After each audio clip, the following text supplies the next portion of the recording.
প্রতিদিন কাঠ কাটো, কাঠের বোঝা বানাও আর বাজারে বিক্রি করো। কাঠুরের জীবনের এই একটাই কাজ। কিরে ছোট পাখি, আমার উপরে রাগ? তোরা যে গাছে বাসা বাঁধিস সে গাছ আমি কেটে ফেলি, কিন্তু কি করব বল? ওই গাছ না কাটলে যে আমার খাবার জুটবে না।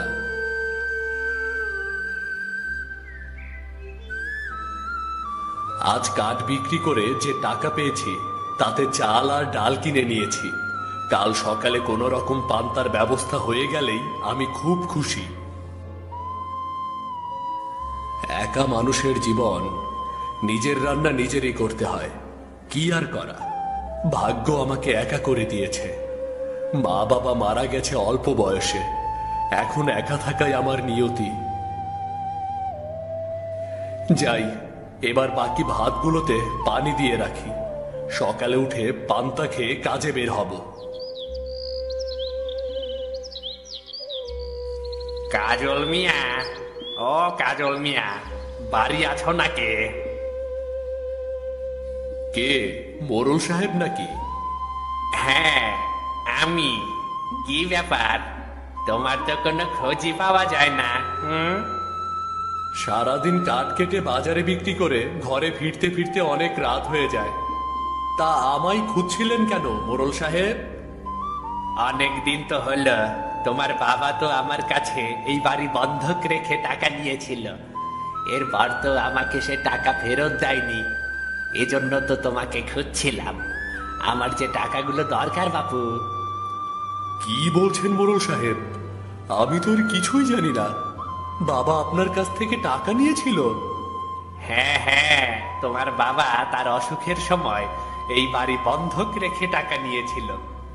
এরপর সে আর সেই টাকা ফেরত দিয়ে যেতে পারেনি।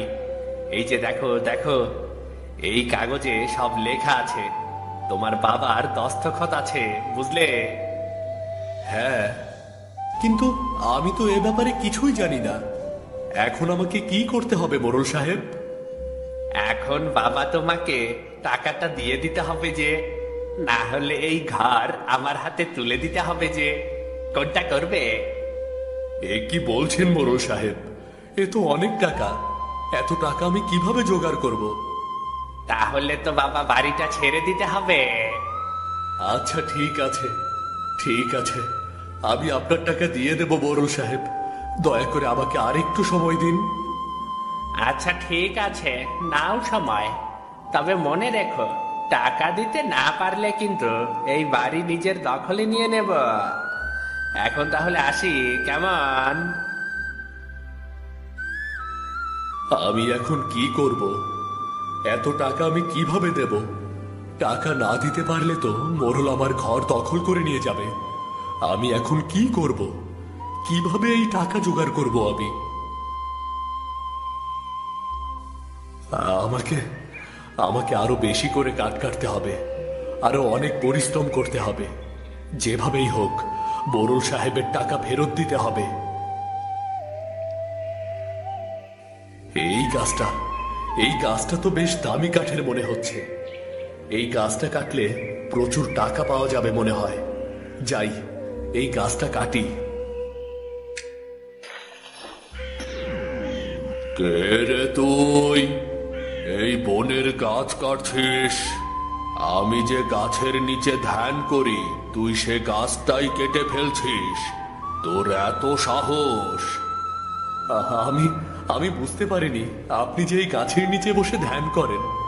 আমার আসলে অনেক টাকার প্রয়োজন, তাই আমাকে গাছ কেটে কাঠ বিক্রি করে টাকা জোগাড় করতে হবে। নিজের লাভের জন্য বনের গাছ কেটে তুই কতজনের ক্ষতি করছিস তুই কি জানিস না? এই গাছে পাখিরা বাসা বাঁধে, গাছের নিচে বসে কত পথিক বিশ্রাম করে। এই গাছের ফল কতজনের ক্ষুধা মেটায়, আর তুই এই গাছ কেটে ফেলছিস। আমার আসলে টাকার খুব দরকার, তাই আমি ভেবেছিলাম এই গাছটা কেটে কিছু টাকা পাবো। আর এই গাছের কাঠ বেশ ভালো দামে বিক্রি হওয়ার কথা। তুই এই গাছ কাটতে এসে যে অপরাধ করেছিস, এর শাস্তি তোকে পেতেই হবে। আমার ধ্যান করার একমাত্র জায়গাটা তুই নষ্ট করেছিস। এর শাস্তি তোকে পেতেই হবে। আমি আমি ভুল করে গাছটা কেটে ফেলেছি। আমি তো বুঝতে পারিনি আপনি এই গাছের নিচে বসে ধ্যান করেন। আমি আগে বুঝতে পারলে এই গাছটা কাটতাম না। কিন্তু অন্য গাছগুলো তো কাটছিস তুই। তুই এই প্রকৃতির জন্য কত ক্ষতি করছিস তুই একবার ভেবেছিস? তোকে এর শাস্তি পেতে হবে। এই গাছগুলো যেমন চুপ করে থাকে, তাদের কেউ কষ্ট দিলেও তারা বলতে পারে না। তুইও তাদের মতো চুপ হয়ে যাবি। চুপ হয়ে যাবি তুই এই গাছগুলোর মতোই। না না, দয়া করুন, দয়া করে আমাকে ছেড়ে দিন, আমাকে ছেড়ে দিন দয়া করে। তোকে আমি অভিশাপ দিচ্ছি, তুই আর কথা বলতে পারবি না। তুই বোবা হয়ে যাবি, বোবা। কথা বলার শক্তি হারিয়ে ফেলবি। তুই আর কোনো গাছও কাটতে পারবি না। না না, আমি আমি এখান থেকে পালিয়ে যাব। আমাকে আপনার কোনো অভিশাপ ছুঁতে পারবে না। আহ আহ আহ আহ আহ আহ আহ। আমার অভিশাপের হাত থেকে কোনো মুক্তি নেই রে পাগলা। না না না, আমাকে আমাকে তবে সব কষ্টের পরই কষ্ট থেকে নিস্তারের সময় আসে। তুইও এর হাত থেকে নিস্তার পাবি। এখান থেকে আরো সামনে গেলে তুই একটা হ্রদ পাবি। সেই হ্রদের কাছে তুই একটা ছাতিম গাছ দেখতে পাবি। সেই গাছটিকে খুব যত্ন করতে হবে। গাছটির রক্ষণাবেক্ষণ করতে হবে। ঠিক যেমন রক্ষা করতে হয় নিজের জীবন সঙ্গিনীকে, সেভাবেই রক্ষা করতে হবে।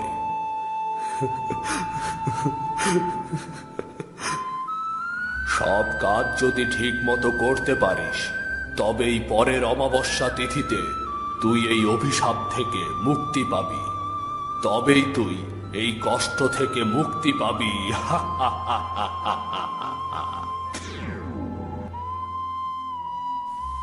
আমি আমি এখানে এলাম কি করে? কখন এলাম? জায়গাটা দেখে তো মনে হচ্ছে সন্ন্যাসী এই জায়গাটার কথাই বলেছিল। আর এটাই তো মনে হচ্ছে সেই ছাতিম গাছ। তোদের শান্তিতে থাকার কত জায়গা আমি কেড়ে নিয়েছি। গাছ কেটে তোদের কত ক্ষতি করেছি। তোরা গাছের ডালে বসে মিষ্টি সুরে ডাকতিস, আমি সেই জায়গা নিজের হাতে ধ্বংস করেছি। আমাকে তোরা ক্ষমা করিস। তুমি সেই পথ, আমার অভিশাপের থেকে মুক্তির পথ। তোমাকে যত্ন করলে মিলবে আমার মুক্তি। তোমার গোড়ায় তো পানি দিতে হবে।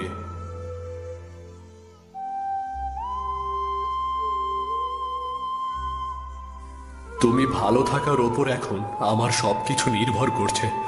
আমার অভিশাপ থেকে মুক্তির একমাত্র উপায় তুমি।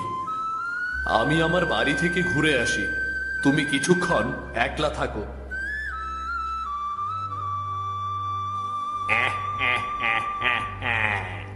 অবশেষে বাড়িটা আমার হাতে এসেই পড়ল। বাড়িটার দখল আমি পেয়ে গেলাম তাহলে। হুজুর হুজুর, কাজল কাঠুরে যদি বাড়িটা দাবি করতে আসে, যত যাই হোক বাড়িটা তো ওরই, তাই না? দাবি করলেও লাভ নেই। আমি কাজলকে বুদ্ধি করে বলেছিলাম ওর বাবা এই বাড়ি বন্ধক রেখে আমার কাছ থেকে টাকা নিয়েছিল। আসল ঘটনা তো অন্যরকম। আসল ঘটনা কি হুজুর? আসলে ওর বাবা এমন কিছুই করেনি। আমি কিছু নকল কাগজপত্র তৈরি করে কাজলকে দেখিয়েছিলাম। বোকাটা তাই বিশ্বাস করে বসে আছে। আপনার বুদ্ধির তুলনা নেই হুজুর।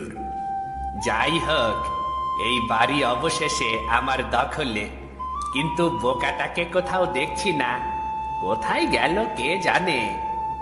কাঠ কাটতে কাটতে শেষমেশ মনে হয় বনেই পড়ে মরে আছে হুজুর। তাহলে মোরল আমার ভিটে মাটি কেড়ে নেওয়ার জন্য এই ফন্দি এঁটেছিল। আমার ভিটেটুকু এভাবে অন্যায়ভাবে কেড়ে নিল। সৃষ্টিকর্তা সব দেখেছেন। একদিন আমি অবশ্যই এর বিচার পাব।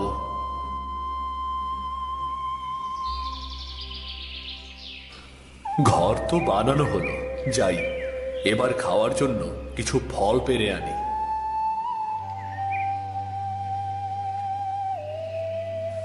বাহ, কি সুস্বাদু ফল! গাছ না থাকলে এমন ফল আমি পেতাম কোথায়? সন্ন্যাসী আসলে ঠিকই বলেছিল, গাছ আমাদের অনেক প্রয়োজন পূরণ করে। আর আমি নিজের স্বার্থের জন্য কত গাছ কেটে ফেলেছি। কি ভুলটাই না করেছি।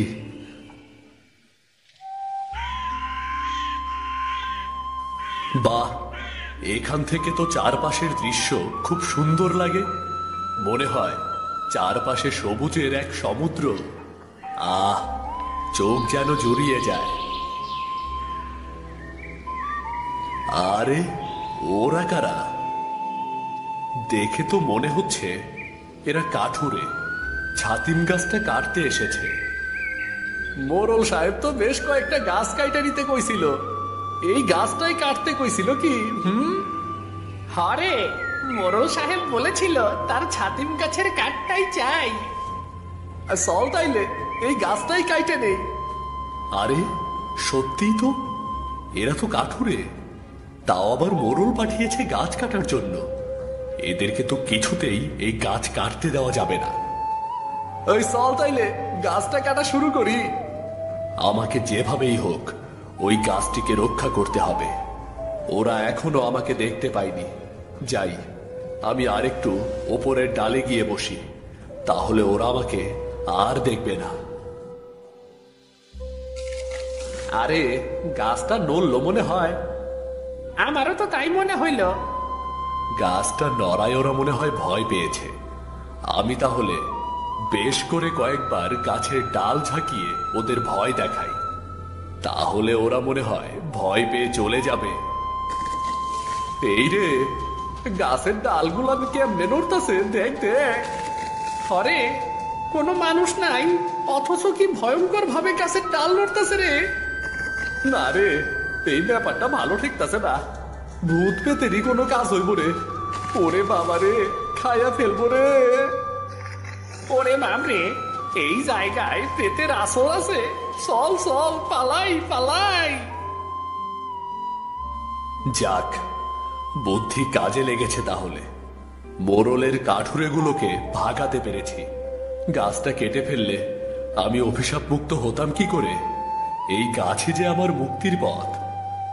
শুধু এই গাছটাই কেন, এখন থেকে আমি এই বনের কোনো গাছই কাউকে কাটতে দেব না।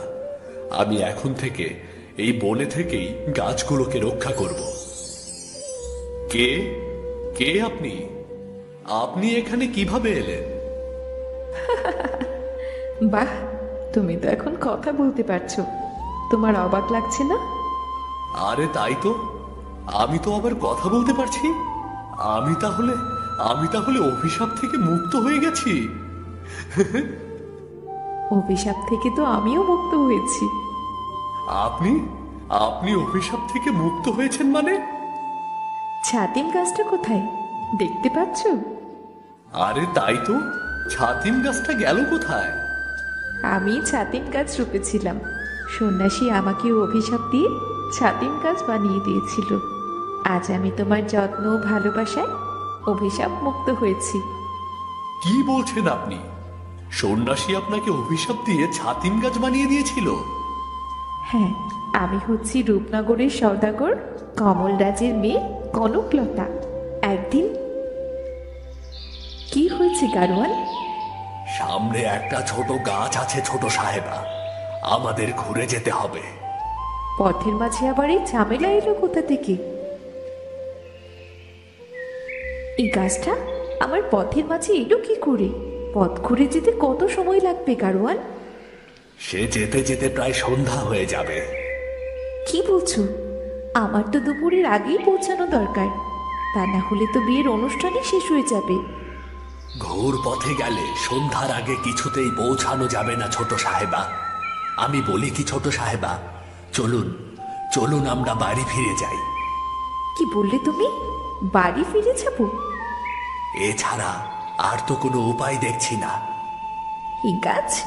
এই গাছের জন্য আজ আমি আমার সখীর বিয়ের অনুষ্ঠানে যেতে পারলাম না। গারোয়ান, কাঠুরেদের খবর দাও, এই গাছটা যেন এক্ষুনি কেটে ফেলা হয়।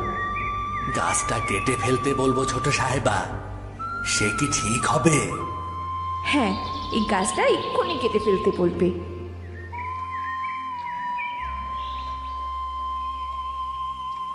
ছোট সাহেবা। কি গারওয়ান, কিছু বলবে? গাছটা কেটে ফেলা হয়েছে ছোট সাহেবা। বাহ, বেশ হয়েছে। আমি এখন যাই ছোট সাহেবা। আচ্ছা ঠিক আছে। আমার বাগানের কাছে কি সুন্দর ফুল ফুটেছে, মালিকে বলতে হবে আরো কয়েকটা ফুলের গাছ লাগানোর জন্য। আজ গাছগুলোর বিশেষ যত্ন নিতে হবে। কনকলতা, কে আপনি?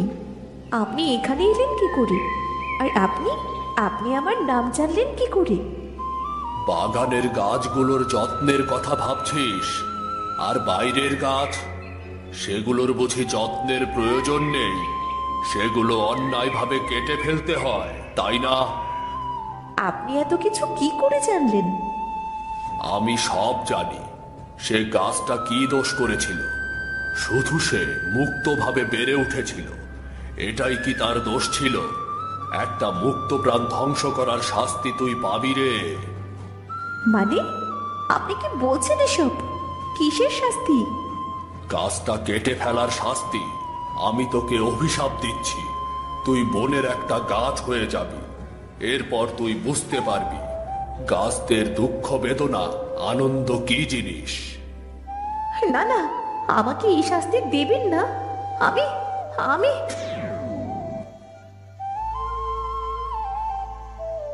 সন্ন্যাসী আমায় বলেছিল আমার অভিশাপ থেকে মুক্তির একটাই উপায় আছে।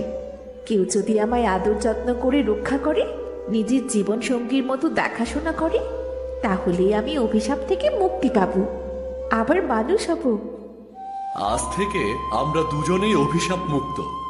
কিন্তু সন্ন্যাসী আমাকে বলেছিলেন আমি অমাবস্যার তিথিতে অভিশাপ মুক্ত হব। কিন্তু আজ এত আগে অভিশাপ মুক্ত হওয়ার কারণ বুঝতে পারছি না। আমি তোদের ধৈর্য আর কাজ দেখে খুশি হয়েছে, তাই সময়ের আগেই তোকে অভিশাপ মুক্ত করে দিলাম। কনকলতা, এই কাজলকেই তুই তোর স্বামী রূপে গ্রহণ কর। আপনি যা বলবেন বাবা, আমি তাই করব। আর উনি আমাকে নতুন জীবন দিয়েছেন, আমাকে অভিশাপ থেকে মুক্ত করেছেন। আমার ওনাকে স্বামী রূপে গ্রহণ করতে কোনো আপত্তি নেই। আমারও ওনাকে স্ত্রী রূপে গ্রহণ করতে কোনো আপত্তি নেই। কনকলতা, যে তোকে গাছের রূপে এত আদর যত্ন করতে পারে, ভালোবাসতে পারে, সে তোকে মানবী রূপে এর চাইতেও বেশি ভালোবাসবে রে। তোরা সুখী হবি, তোরা সুখী হবি বলেই আমার বিশ্বাস রে। আমার আশীর্বাদ রইল, আমার আশীর্বাদ রইল তোদের জন্য। হ্যালো বন্ধুরা, তোমরা আমার চ্যানেল তাকে সাবস্ক্রাইব করে নাও পরবর্তী সময়। কি গো বৌদি, পাড়ার সবাই গোপাল দাদার বউ দেখতে বেরিয়েছে, আর তুমি কি না বাড়িতে বসে শীতল পাটি বুনছো? তুই কখন এলি রে ননি? কাজের মধ্যে এমন মন দিয়েছিলাম, তোর আশা আমি খেয়ালই করিনি। আয় বোন, বস, এইখানটায় বস। পাড়ার সবাই তো গোপাল দাদার বাড়িতে ভিমড়ি খেয়ে পড়েছে শুনলাম। কেন রে ননি? গোপাল দাদা বিয়ে করে নতুন বউ নিয়ে আসছে শুনলাম, তাই তো সবাই নতুন বউ দেখতে গোপাল দাদার বাড়ির পানে ছুটছে। মানুষের আধিক্যতা দেখলে আর বাঁচি না। বিয়ে করে আনছে ভালো কথা, তাই বলে এমন ঘটা করে নতুন বউ দেখতে যাওয়ার কি আছে শুনি? আমিও তো নতুন বউ দেখতে যাব, পথে ভাবলাম তোমাকে সাথে করে নিয়ে যাই, তাই তো তোমায় ডাকতে চলে এলাম বৌদি। কি আছে নতুন বউয়ের মাঝে বুঝি না বাবা। কেন? দুদিন বাদে গাঁয়ের ওই কুয়োতেই তো জল নিতে আসবে, তখন তো এমনিতেই সবাই দেখতে পাবে নাকি? সেই পর্যন্ত আমরা অপেক্ষা কেন করব বৌদি? নতুন বউ আসছে যখন, তখন একবার গিয়ে দেখে তো আসি তার সাজগোজ কেমন। বুঝতে পেরেছি, তুই আমাকে না নিয়ে এখান থেকে নড়বি না, তাই তো? আমাকে নিয়ে যাবার ফোন দিয়ে এসেছিস এখানে। তা নতুন বউ কি এখনো বাড়িতে এসেছে? না, তবে শুনলাম বিকেলের মধ্যে নাকি বউ নিয়ে বাড়ি ফিরবে গোপাল দাদা। তা বিকেল তো হয়েই গেল, চলো না দুজনে মিলে একটু ঢু মেরে আসি। নতুন বউও দেখা হয়ে যাবে আর সেই সাথে সাথে পাড়া বেরিয়ে আসাও হয়ে যাবে। ঠিক আছে, চল তবে যাই। কই গো জেঠিমা, বাড়িতে আছো নাকি? এই তো কমলা, আমি এখানে। তা তোরা নতুন বউ দেখতে এসেছিস বুঝি? হ্যাঁ গো জেঠিমা, নতুন বউ কি এখনো আসেনি গো? না রে ননি, গোপাল তো বলেছিল বিকেল নাগাদ বউ নিয়ে চলে আসবে, তা এখনো এলো না কেন কে জানে। আর এদিকে ননি আমাকে পাগল করে দিয়েছে নতুন বউ দেখতে আসার জন্য। দেখলি তো ননি, এখনো বউই আসেনি। এখন চল ও পাড়া থেকে ঘুরে আসি একবার, যাবার পথে গোপালের বউ দেখে যাব। এসেছিস যখন নতুন বউ দেখে তবেই যাবি। আমার সাথে একটু কাজে হাত লাগাতো তোরা। আয় আমার সাথে, উঠোনে একটু আলপনা এঁকে দে। এসে দাঁড়াতে পারলাম না, অমনি কাজের হুকুম দিয়ে ফেললো। এসেও তো মহা ঝামেলায় পড়লাম বাবা। কি রে ননি, কাজের কথা শুনে তোর মুখটা অমন বায়ুশূন্য বেলুনের মতো চুপসে গেল কেন রে? কই চুপসে গেছে, কি যে বলো না বৌদি। তুই যে কামচোরা সেটা তোর মুখ দেখলেই বোঝা যায় রে ননি। আর তোর ব্যাপারে আমার থেকে ভালো তো আর কেউ জানেই না। নে এবার গল্প রেখে আমাকে একটু সাহায্য করতো তোরা। এক্ষুনি নতুন বউ এলো বলে আচার অনুষ্ঠানও তো আবার করতে হবে নতুন বউ এলে। আলপনা তো আমি দিতে পারি না জেঠিমা, তুমি আর কমলা বৌদি মিলে দাও। আমি বরং রাস্তায় গিয়ে দেখে আসি নতুন বউ কত দূর এলো। না না, তা হচ্ছে না। আমরা আলপনা দেব আর তুই চালের গুঁড়ো ভালো মতো জলের সাথে মিশিয়ে রং বানিয়ে দিবি আমাদের। হ্যাঁ হ্যাঁ, কমলা একদম ঠিক বলেছে। নে এবার শুরু কর দেখি মা ননি। বৌদিকে নিয়ে এসে তো মহা ঝামেলায় পড়লাম। নিজে তো কাজে ফেসেছে, আমাকেও ফাঁসিয়েছে। এত আকাশ কুসুম ভেবে আর লাভ নেই রে ননি, তুই ফেঁসে গেছিস। নে এবার শুরু কর, তুই রং বানিয়ে দে আর আমরা আলপনা দেওয়া শুরু করি। কি রে ননি, ধান দুব্বো সব এনেছিস তো? হ্যাঁ গো কাকিমা, সবই এনেছি। এসব না আনলে কি আর আচার অনুষ্ঠান পালন হবে নাকি? কিন্তু তোমার নতুন বউই তো এখনো এলো না জেঠিমা। বেলা গড়িয়ে যে সন্ধে হতে চললো, তাদের তো কোনো খোঁজই নেই দেখছি। কই রে দিদি, কোথায় গেলি? দেখ ভাগ্নি আর নতুন বউকে নিয়ে চলে এসেছি আমরা। এই তাড়াতাড়ি নতুন বউকে বরণ করে ঘরে তোল। আসতে এত দেরি লাগিয়ে দিলি কেন রে কানু? আমরা সেই কখন থেকে অপেক্ষা করছি। সন্ধে হয়ে যাচ্ছে এখন, তাড়াতাড়ি বরণ করে নতুন বউকে ঘরে তুলতে হবে যে। আর এসো না নতুন বউ, ওইখানে দাঁড়াও। আগে আচার নিয়ম যা আছে সব শেষ করি, তারপর ভিতরে প্রবেশ করবে, কেমন? ও মা, নতুন বউয়ের মুখখানা তো ভারী সুন্দর দেখতে। তাড়াতাড়ি বরণ করো জেঠিমা, নতুন বউকে আমি ঘরে নিয়ে যাই। আজ থেকে এটা তোমার নিজের বাড়ি, এখন থেকে আমি তোমার মা। বাড়িতে এক মাকে রেখে এসেছি, এখানে এসে আরেক মা পেলাম। আর কি চাই আমার? বাবা, নতুন বউয়ের কথার গুণ আছে বলতে হবে। এসে কি পটাপট কথা বলছে। পাকা পাকা কথা বলার বেলায় তুইও তো কম যাস না রে ননি। আমার বউটা আসতে না আসতেই পিছনে লেগে গেলি। কি করবো বলো জেঠিমা, আমরা যে ননদ। ননদরা অমন একটু বৌদির পিছনে লাগে। কি বলো কমলা বৌদি? আমার সাথে লেগে তো পারিস না, এখন দেখ নতুন বউয়ের সাথে পারিস কিনা। পারবে বই কি, পারতে হলে যে ননিকে আমার মতোই হতে হবে। কথায় আছে না, যেমন বুনো ওল তেমনি বাঘা তেঁতুল। এখন কথা রেখে নতুন বউকে নিয়ে ঘরে যা দেখি, তোরা কথা বলার অনেক সময় পাবি। আমি ঘরে গেলাম, তোমরা তোমাদের আচার পালন করো, বড্ড ক্লান্ত লাগছে শরীরটা। হ্যাঁ হ্যাঁ, সবাই ঘরে চলো, ঘরে চলো।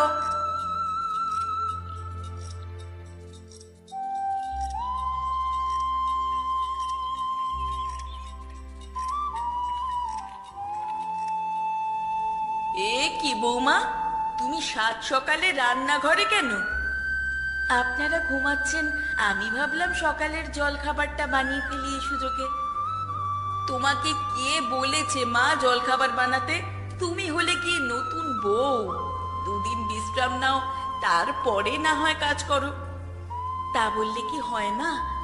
আপনি বুড়ো বয়সে একা একা কাজ করবেন আর আমি তা বসে বসে দেখবো, এ আমি পারবো না মা।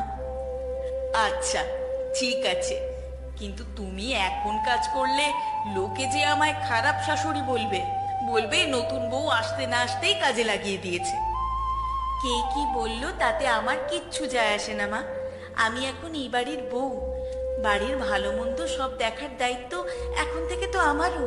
লোকের কথা ভেবে চললে তো কিছুই করতে পারবো না মা। আমি কি তোমাকে কোনো সাহায্য করবো বৌমা? না না মা, আমি সব একাই করতে পারবো। নিজের বাবার বাড়িতেও আমি সব একাই করতাম, মাকে তো কিচ্ছুটি করতে দিতাম না। কি লক্ষ্মী বউ পেয়েছি আমি, না জানি কোন জন্মের পুণ্যের ফল আমার যে তোমার মতো এমন বউ পেয়েছি ভাগ্য করে। বাড়ির বউ আমি, আপনাদের যত্ন আত্মীর দিকটা তো আমাকেই দেখতে হবে মা, বলুন। আরে আজকে দেখছি নতুন বউ রান্না করছে, তা কি রান্না হচ্ছে শুনি? ওই তো কড়াইশুটির কচুরি আর চানা মশলা। সকালবেলা জল খাবারে ভাবলাম আপাতত এগুলোই বানাই। বাহ, বেশ ভালো করেছো গিন্নি, এগুলো তো আমার খুব পছন্দের খাবার। দেখেছিস দিদি, নতুন বউ এসেই কেমন সবার মন জয় করে ফেলেছে। হ্যাঁ হ্যাঁ, সে তো দেখতেই পাচ্ছি। এখন তোরা খেতে বসে পড়। আপনিও সবার সাথে খেতে বসে পড়ুন মা, আপনাদের খাইয়ে দিয়ে তবে আমি খাবো। বেশ বেশ। তুমি দেখেছো বৌদি, গোপাল দাদার বউ সেদিন কেমন মুখে মুখে উত্তর দিল আমাদেরকে? কি বউ রে বাবা, ভেবেছিলাম একটু চোখে চোখে রাখবো, তার হলো কই। হ্যাঁ, এখন তো সে তোর চোখের বালি হয়েছে। বউ আসতে না আসতে যে দৌড়ে গিয়ে বললি কি সুন্দর দেখতে, তখন বুঝি মনে ছিল না এসব? তখন কি আর জানতাম বউকে এক কথা বললে আমাকে দু কথা শুনিয়ে দেবে? তা শুনলাম নতুন বউ নাকি ভালো লেখাপড়া জানে, শিক্ষিত মেয়ে। তাহলে তো পোয়াবারও অবস্থা হয়েছে দেখছি বৌদি। একই তো সুন্দরী, তার উপর শিক্ষিত, না জানি এর সাথে টক্কর দিতে গেলে কি হাল হয় আমাদের। সারা গ্রামের লোকের নিন্দে না করে এবার নিজের দিকে একটু খেয়াল দেননি। বিয়ের বয়স হয়ে যাচ্ছে, দুদিন বাদে শ্বশুর বাড়ি যাবি, সেই নিয়ে চিন্তা কর। বাবা, কার মুখে কি শুনছি আমি? আমাকে তো নিজের সাগরেদ বানালে, আবার এখন আমার ঘরে দোষ। কিন্তু তোর মতো এত মুখোরা না আমি। আমি কথা কম বলে কাজ বেশি করি, আর তুই তো শুধু পটর পটর করতেই থাকিস একবার শুরু করলে। হ্যাঁ হ্যাঁ, দেখি তো লোকের বাড়ির আলপনার কাজ তুমি কত ভালো পারো গো বৌদি। খোঁচা দিস না ননি, তোর জন্যই তো বউ দেখতে গিয়ে আমি রমা জেঠিমার কাছে ফেসে গেলাম। তবে যাই বলিস, জয়া কিন্তু কাজের আছে। শুনেছি এসেই নাকি পরের দিন সবাইকে জল খাবার বানিয়ে খাইয়েছে। শুধু কি তাই, বাড়ির একটা কাজও জেঠিমাকে করতে দেয় না। বাড়ির সব কাজ নাকি একা হাতেই করে। নিশ্চয়ই কোনো ভিখারি ঘরের মেয়ে হবে, বাড়িতে সারাদিন কাজ করে করে অভ্যেস আছে, তাই হয়তো এখানেও কাজ না করে থাকতে পারছে না। থাক বাবা, লোকেরা তো নিন্দে করে লাভ নেই গো বৌদি। আমরা আমাদের কাজ করি, কে কি করলো তাতে আমাদের কি যায় আসে বলো? হ্যাঁ, তা তুই ঠিকই বলেছিস। পিসি, ও পিসি, বাড়িতে আছো নাকি? এই দেখো কে এসেছে তোমার বাড়িতে। কে কে সকাল বেলায়? আমি গো পিসি, তোমার গোপাল। ওরে হতচ্ছাড়া, তোর বুঝি এখন পিসির কথা মনে পড়লো? এতদিন তুই কোথায় ছিলি রে হারামজাদা? আরে নতুন বইয়ের সামনে দেখছি আমার মান সম্মান ইজ্জত একটুও রাখবে না তুমি পিসি। বলি বিয়ে করেছিস? একবার ওই বুড়ি পিসিটাকে বলেছিস নাকি? মনে করেছিস নাকি আমার কথা? তবে এখন কেন এলি রে? আপনি রাগ করবেন না পিসি, আমার বাবা গরিব মানুষ, সেই জন্য ঘটা করে আমার বাবা বিয়ের আয়োজন করেনি বলেই কাউকে সেভাবে বলেনি ওরা। এখন দেখো, নতুন বউকে নিয়ে সবার আগে আমি তোমার কাছে চলে এলাম পিসি, আর তুমি কিনা আমাকে ভুল বুঝছো। সে তুই যা বলিস, তোর কোনো কথাই আমি শুনছি না। নতুন বউ এনেছিস ভালো কথা, আমার মেয়েকে আমার কাছে রেখে তুই বিদে হ এখান থেকে। সে কি কথা পিসি, আমরা তো আরো তোমাকে নিতে এলাম গো। আমাকে আবার কোথায় নিবি তোরা? আপনাকে আমাদের সাথে আমাদের বাড়িতে নিয়ে যেতে এসেছি পিসি, আপনি কিছুদিন আমাদের ওখানেই থাকবেন। আর তাছাড়া আমি তো কালই চলে যাচ্ছি শহরে পিসি, আমার দপ্তরের ছুটি যে শেষ হয়ে গেছে, আর এই 2 মাস তো শুনছি মাইনে পাবো না। মাইনে না পেলে নিজে চলবি কিভাবে তাহলে?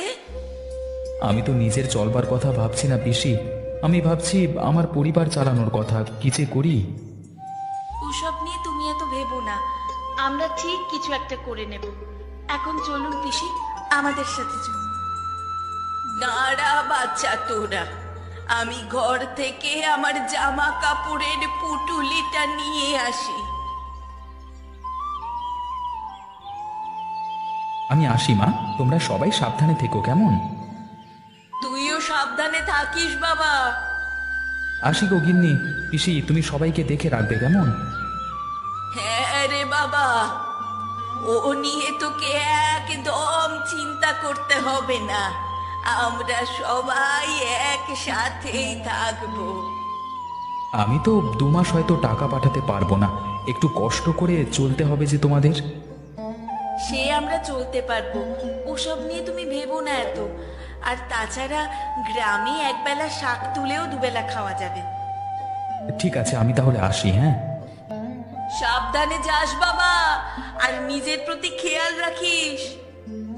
বলে তো দিলাম আমরা কোনো মতে এই 2 মাস কাটিয়ে দেব, কিন্তু কিভাবে দেব সেটাই তো বুঝতে পারছি না। আপনি চিন্তা করবেন না মা, দেখবেন ঠিক একটা না একটা উপায় বের হবে।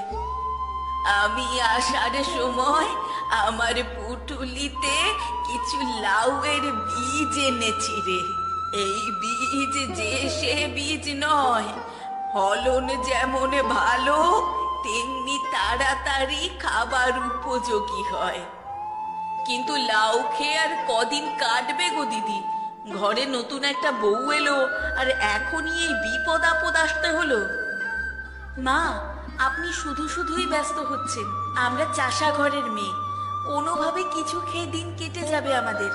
আর তাছাড়া পিসি যে লাউয়ের বীজ দিচ্ছে, সেগুলোর ভালো ফলন হলে না হয় কিছু বিক্রি করে দেব। তোর মাথায় তো খুব বুদ্ধি আছে রে বৌমা, খুব ভালো বুদ্ধি দিয়েছিস। গ্রামের মানুষ তো আমার গাছের লাউ কেনার জন্য হুমড়ি খেয়ে পড়ে, কিন্তু বাড়ির নতুন বউ লাউ বিক্রি করলে মানুষ কি বলবে? লোকে কি বলবে সেটা নিয়ে আমি কখনোই তোয়াক্কা করি না মা। আর তাছাড়া আমার সংসারের ভালোর জন্য যদি কিছু করতে হয়, সেটা আমি অবশ্যই করব মা।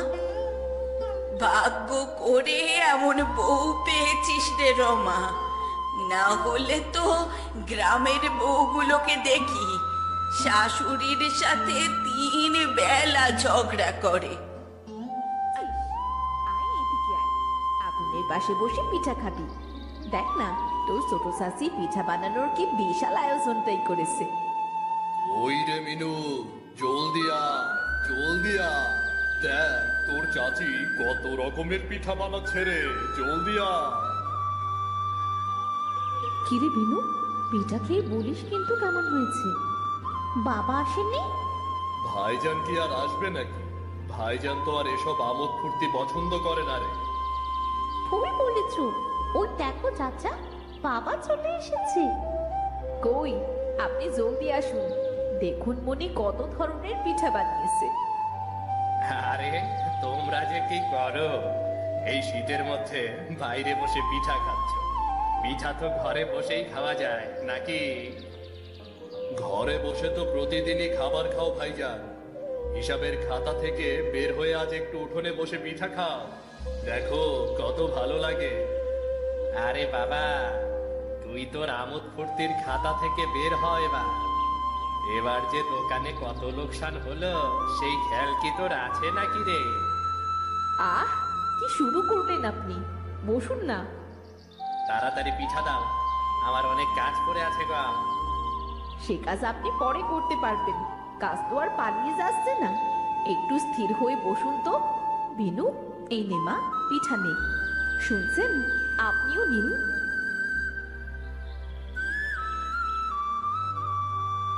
আরে, এটা তো চিতই পিঠা, কিন্তু স্বাদে ঝাল আর নানান রকম সবজি দেয়া। চাচি, এটা তোমার নতুন আবিষ্কার নাকি? হ্যাঁ রে, সবসময় তো একভাবেই চিতই বানাই। আজ একটু ভাবলাম এভাবে চেষ্টা করে দেখি না কেমন হয়। খুব মজা হয়েছে চাচি, আরেকটা নেব? নে রে মা, তোর যে কয়টা ভালো লাগে তুই খা, পেট ভরে খা। তবে আমার কাছে কিন্তু দুধ চিতইটাই বেশি ভালো লাগে রে। নতুন নতুন স্বাদের পিঠা বানাচ্ছে মনি, কোথায় প্রশংসা করবি? তা না দুধ চিতই নিয়ে পড়ে আছিস তুই। আমার কাছে মনির সব রান্নাই বেশ ভালো লাগে। সত্যি মনি, তোমার মতন রান্না এমন পারদর্শী আমি খুব কমই দেখেছি। ঠিকই বলেছ, তবে মনির বানানো শীতের পিঠার কোনো জবাব নেই। আরে আমি কি আর ওর রান্না খারাপ বলছি নাকি? আমারও তো বেশ ভালো লাগে মনির বানানো শীতের পিঠা। আসলে আমার শীতকালটাই বেশ ভালো লাগে। কেন চাচা, শীতকাল ভালো লাগানো? এই যে দেখো, শীতকালে কত ধরনের পিঠা করা হয়। এরপর খেজুরের রস পাওয়া যায়, নানা রকম সবজি পাওয়া যায়। কেমন জানি ফুর্তি ফুর্তি মনে হয়। আমোদ ফুর্তি তো জীবন। আমাদের মনির কিন্তু আমোদ ফুর্তি করতে পারলেই খুশি হয়। জীবনে আমোদ ফুর্তিরও দরকার আছে ভাইজান। সবাই তোমার মতো কাঠখোট্টা হলে কিভাবে হবে বলো? কি? আমি কাঠখোট্টা? আমি আর যাই হই, তোর মতো কাজকর্ম না করে অকারণে ঢোল বাজাই না। কাজই জীবন, বুঝলি? কাজই জীবন। আহ, কি শুরু করলেন আপনারা? থামুন না। তবে যাই হোক, শীতকাল আমার আরো একটা কারণে বেশ প্রিয়। আর তা হলো আমি আমার প্রিয় ফল বড়ই খেতে পারি। কিন্তু আমাদের বড়ই গাছটা দেখো ভাবি, ফুলে ফুলে ছেয়ে গেছে, কিন্তু এখনো বড়ই কেন ধরেনি সেটাই বুঝতে পারছি না। তাই তো, আমিও কত অপেক্ষা করে আছি বড়ই খাওয়ার জন্য। আর ওই গাছটার বড়ই কিন্তু বেশ খেতে, কিন্তু এখনো বড়ই কেন ধরেনি কে জানে। হয়তো কোনো কারণে বড়ই ধরতে দেরি হচ্ছে, তবে একদিন তো ঠিকই ধরবে। বিনু, ও বিনু, বিনু শুনে যা তো। দেখেছো মা, আমি ওই বাড়িটা ঝাড়ু দিয়ে পরিষ্কার করে আসি। তুই ঘরদোরগুলো গুছিয়ে ফেলিস কেমন? তোর চাচি রান্নাঘরে কাজ করছে, কিছু লাগলে তাকে এগিয়ে দিস। ওই বাড়িতে তো কেউ থাকে না মা, শুধু শুধু পরিষ্কার করার কি দরকার? তুই থাকুক আর নাইবা থাকুক, বাড়িটা তো আমাদেরই। তোর দাদা মানে আমাদের বাবা তো বাড়িটা আমাদের জন্যই বানিয়েছিলেন, সেটাকে পরিষ্কার রাখবো না? তুই এই দিককার কাজগুলো সেরে ফেলিস মা, আমি কাজটা সেরেই চলে আসছি। আচ্ছা ঠিক আছে মা। বেনু মা, একটু এদিকে দেখে যা তো। আসছি চাচি।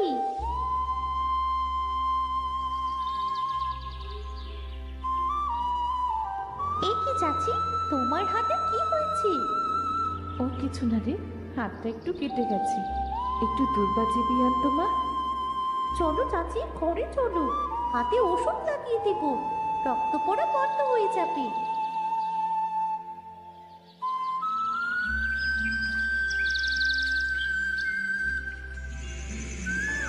গাধা গাধা, 1 নম্বরের গাধা। মনিরটা 1 নম্বরের একটা গাধা, বুঝলে? মনিরকে আবার কেন বকাবকি করেছেন? বকবো না তো কি করব? গাধাটা দিনরাত আমোদ ফুর্তি করে বেড়ায়, ঘরের দিকে কোনো খোঁজ নেই। মনির হাত কেটে গেছে, একটা ওষুধ পর্যন্ত নেই। পরে সেই দৌড়বা চিবিয়েই লাগাতে হলো। মনির একটু বেখেয়াল, ছোট মানুষ তো, ঠিক হয়ে যাবে। আর হয়েছে কি, কবে যে ঠিক হবে? ঘরের নেই খেয়াল, ব্যবসায় নেই খেয়াল, কি যে হবে? আপনার ঘরের দিকে খেয়াল আছে তো? ইয়ে না, মানে আছে তো। মনির যেমন সারাদিন আমোদ ফুর্তি নিয়ে পড়ে থাকে, আপনিও তো তেমনি সারাদিন কাজ কাম নিয়ে পড়ে থাকেন। মনিরের যেমন অন্যদিকে খেয়াল নেই, আপনারও তো নেই। আমাকে গাধা বলে? আমি নাকি গাধা? আমার নাকি ঘরের দিকে কোনো খেয়াল নেই? নিজে তো সারাদিন হিসাবপত্রের মধ্যে মুখ গুজে বসে থাকে, নিজের বাড়ি আর দোকানের রাস্তা ছাড়া কিছুই চেনে না। আসছে আমাকেই করতে। আহ, হাল জানি একটু গম্ভীর, আর সবাই তো একরকম হয় না। সে যদি ব্যবসা না সামলাতো, কাজকর্ম না দেখতো, তাহলে কি হতো বলুন তো? কাজকর্ম তো আমিও দেখি, তাই না? এমন না যে আমি একদমই সাহায্য করি না। ব্যবসা তো আমিও সামলাই, ভালো মতনই সামলাই। আচ্ছা, তাই বুঝি? সেদিনই তো গান শোনার জন্য দোকান থেকে খদ্দের তাড়িয়ে দিলেন, আবার দোকান বন্ধ করে চলে গেলেন পাশের গ্রামে গানের আসরে, আবার টাকাও খরচা করলেন কতগুলো। টাকাগুলো কোথা থেকে নিয়েছেন শুনি? হ্যাঁ হ্যাঁ, ঠিক আছে, ব্যবসা থেকে নিয়েছি। তো কি হয়েছে? এত চমৎকার একটা গানের আসর বছরে কবারই বা হয় বলো তুমি? তাই বলে ব্যবসার ক্ষতি করে এমন করা কি ঠিক? না, ইয়ে না, না মানে। দেখুন, আমাদের আমোদ ফুর্তির দরকার আছে জীবনে, কিন্তু অন্যের কথাও তো ভাবতে হবে। আপনার জন্য কারো সমস্যা হচ্ছে কিনা সেটাও তো দেখতে হবে। মনিরকে বলেছি বাড়ি থেকে কিছু টাকা নিয়ে আসতে, সেগুলো আনলেই এবারের হিসাবটা মিলিয়ে দেব।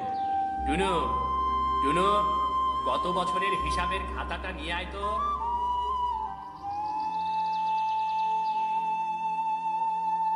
ভালো আছেন জহির ভাই?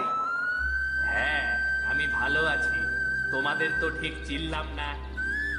আপনি আমাদের না চিনলেও আমরা আপনাকে ভালোভাবেই চিনি।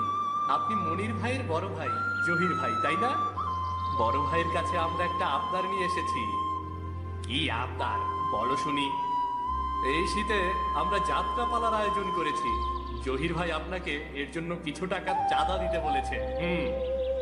চাঁদা দিতে হবে মানে? কিসের চাঁদা? আমি কোনো চাঁদা ফাদা দিতে পারবো না। যাত্রা পালার মতো ফালতু কাজের জন্য আবার টাকা নষ্ট করব? যত সব। এভাবে কেন বলছেন? তো কিভাবে বলবো? কাজকর্ম নেই, সারাদিন খালি যাত্রা পালা আর আনন্দ ফুর্তি। এসব ফালতু কাজের জন্য আমি কোনো টাকা দেব না। যাও যাও যাও, চলে যাও।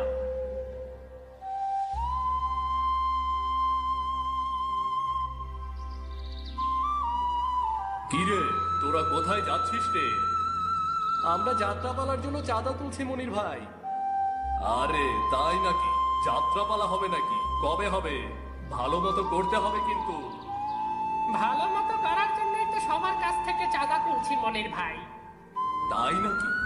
আমাদের দোকানে গিয়েছিলি? ভাইজান চাঁদা দিয়েছে? কত দিয়েছে রে? না মনির ভাই, উনি কোনো টাকাই দেননি। উল্টো পাল্টা কথা বলে ভাগিয়ে দিলেন আমাদের। বলছেন এসব ফালতু কাজের জন্য উনি কোনো টাকা দেবেন না। কি বলেছেন? ফালতু কাজ, তাই না? আচ্ছা ঠিক আছে, এই নে। এতগুলো টাকা? হ্যাঁ, এতগুলো টাকা আমি দিলাম তোদেরকে। যাত্রাপালার অনুষ্ঠানটা ভালো করে করিস। হ্যাঁ আচ্ছা মনির ভাই, ঠিক আছে, ধন্যবাদ।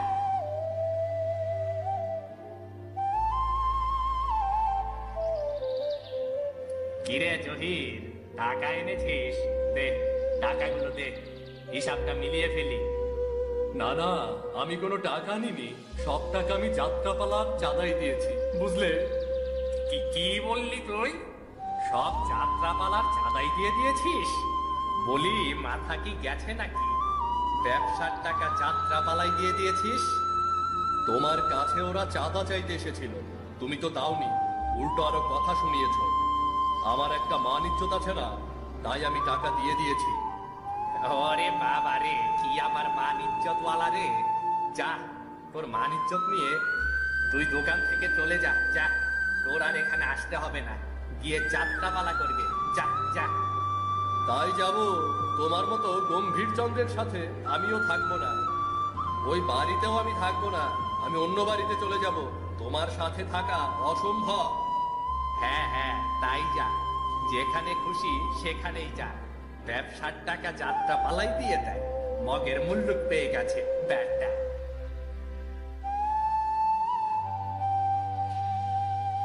বেড়া দেওয়া হয়ে গেছে। এই গাছ কিন্তু আমার ভাগে পড়েছে, এই গাছ আমার। আমি এই গাছের বড়ই একাই খাবো। ইস, শখ কত! গাছের বড়ই উনি একলাই খাবে। গাছ কি বাবা তোমার জন্য লাগিয়ে গিয়েছেন একা? হিসেবে দেখা যায় গাছটি আমার ভাগে পড়েছে, সুতরাং এই গাছের সব বড়ই আমার। তোর তো কেবল খাওয়া আর ঘুরে বেড়ানো, গাছের বড়ই কেন? পুরো গাছই তুই একলা খেয়ে ফেলতে পারবি। আচ্ছা, তাই বুঝি? আর তোমার বড়ই খাওয়ার এত শখ কেন? তুমি তো গাছ নিয়েই কুল পাও না, বড়ই খাওয়ার সময় কই তোমার? এই গাছ আমার। না, এই গাছ আমার। আরে কি শুরু করলেন আপনারা? থামুন তো, ঘরে চলুন। রোকেয়া, ওকে বলে দাও এই গাছ আমার। এই গাছের দিকে যেন ও হাত না বাড়ায়। মনি, তুমি ভাইজানকে বলে দাও এই গাছ আমার। এই গাছের দিকে ও যেন হাত না বাড়ায়, চোখ তুলেও যেন না তাকায়। আহ, আপনি চুপ করবেন? চলুন, ঘরে চলুন। এই গাছের দিকে যেন তোর ওদিকের কুটোটিও না আসে। আচ্ছা, তাই নাকি? এই গাছের দিকেও যেন তোমার ছায়াও না পড়ে। শুধু এই গাছ কেন, আমার আশেপাশেও যেন তোমার ছায়া না পড়ে। আচ্ছা, আমিও বলে দিচ্ছি, এই বাড়ির আশেপাশে যেন তোরও ছায়া না পড়ে। এই গাছ আমার ভাগে পড়েছে, স্পষ্ট বোঝা যাচ্ছে। গাছের সব বড়ই আমার। এই গাছ যে আমার ভাগে পড়েছে সেটা 10 গ্রামের লোক ডাকো, তারাও বলবে গাছের সব বড়ই আমার। ছি, কি শুরু করলেন আপনি? এখনো তো বড়ই ধরেননি গাছে। চলুন তো, ঘরে চলুন। আপনি বা কি শুরু করলেন বলুন তো? আপনি না বড়, গাছে তো একটা বড়ইও ধরেনি এখনো। আপনি বাচ্চাদের মতো লাফঝাপ শুরু করছেন কেন? চলুন, ঘরে চলুন।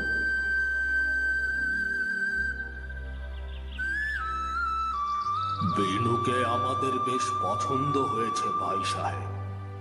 নিজের মেয়ে বলে বলছি না ভাই, আমার মেয়ে আসলেই অনেক ভালো মেয়ে। আমাদের ভাই কিছুই চাই না, রূপ টাকা পয়সা কিচ্ছু না। আমাদের শুধু চাই গুণ। আমাদের পরিবারের সাথে মিলেমিশে চলতে গেলে শুধু গুণেরই প্রয়োজন, আর কিছু চাই না ভাই সাহেব। আমাদের মেয়ে বেশ গুণবতী ভাই সাহেব, আপনি নিজেই বুঝতে পারবেন। সেটাই তো বুঝতে চাই ভাই সাহেব। বিনুমা, তুমি কি রান্না করতে পারো? জি পারি। বেশ ভালোই রান্না করতে পারে বিনু। খুব ভালো মা। তাহলে মা, তোমাকে ছোট একটা পরীক্ষা দেই। পরীক্ষা? আচ্ছা দিন, যেটা আপনার ইচ্ছা। মা, তুমি আমাদের একদম নতুন কোনো খাবার বানিয়ে খাও। শীতের মধ্যে পাওয়া যায় এমন কিছু নেই। নতুন খাবার বানাতে পারলেই বুঝে নেব তুমি কতটা গুণবতী। ঠিক আছে মা? আচ্ছা, ঠিক আছে, আমি সর্বোচ্চ চেষ্টা করব।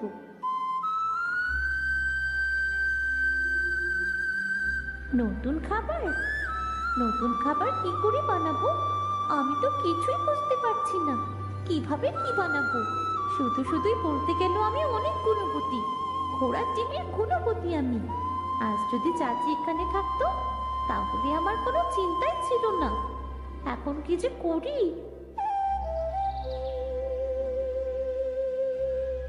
এই নে তোর নতুন খাবার। চাচি, তুমি তুমি এসেছো? হ্যাঁ রে, তোকে নতুন খাবার বানানোর পরীক্ষা দেওয়া হয়েছে। আমি কি না এসে পারি? রোকেয়া ভাবি আমাকে শখ করেছে। চাচা, তুমিও এসেছো? আমার খুব ভালো লাগছে। তোর নতুন খাবার বানানোর পরীক্ষা, আমি না এসে কি পারি? পাত্রপক্ষ তোকে নতুন খাবার বানানোর পরীক্ষা দিয়েছে, এটা আমি মনিকে জানাই। আমি জানতাম একমাত্র মনি পারবে পাত্রপক্ষকে তাক লাগাতে। নতুন খাবার বলতে কি ব্যবহার করেছি বলতো? শীতে খুব চেনা জিনিস আমাদের। তোর চাচা নিজে গিয়ে তুলে এনেছে। হ্যাঁ, আমাদেরই খুব প্রিয় একটা জায়গা থেকে নেওয়া হয়েছে। আগে তো ওকে খেতে দাও, খেয়ে বুঝতে দাও জিনিসটা কি। বাহ, খেতে তো দারুণ। কিসের বড়া এটা? বলতে পারছিস না তুই কিসের বড়া এটা? না তো, কি দিয়ে বানানো এই বড়া? বড়ই ফুলের বড়া। কি বলছো কি চাচি? সত্যি এটা বড়ই ফুলের বড়া? হ্যাঁ রে, এটাই বড়ই ফুলের বড়া। কি দারুণ খেতে! চাচি, তুমি সত্যি অসাধারণ।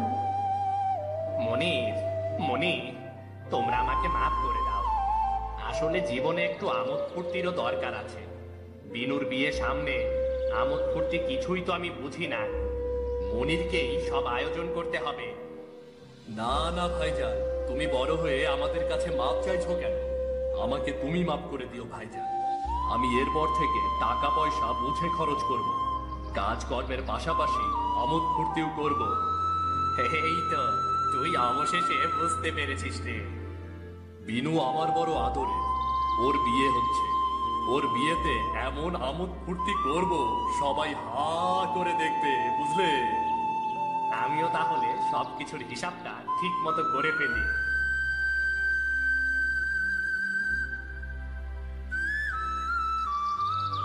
বাবা, চাচা, মা, কোথায় গেলে তোমরা? চাচি, জলদি এসো। কি হয়েছে রে মা? কি হয়েছে রে বিনু? আরে কি আশ্চর্য ব্যাপার! এতদিন কোনো বড়ই ধরেনি, এখন এত বড়ই ধরেছে। ওরে বাপরে! হ্যাঁ, কি তাজ্জব ব্যাপার। ভাইজান, চলো একসাথে বড়ই পেরে খাই। হ্যাঁ হ্যাঁ, তাই চল রে। হ্যালো বন্ধুরা, তোমরা আমার চ্যানেল তাকে সাবস্ক্রাইব করে নাও পরবর্তী সময়ে নতুন কার্টুন দেখার জন্য, আর যাওয়ার সময় লাইক করে দিও।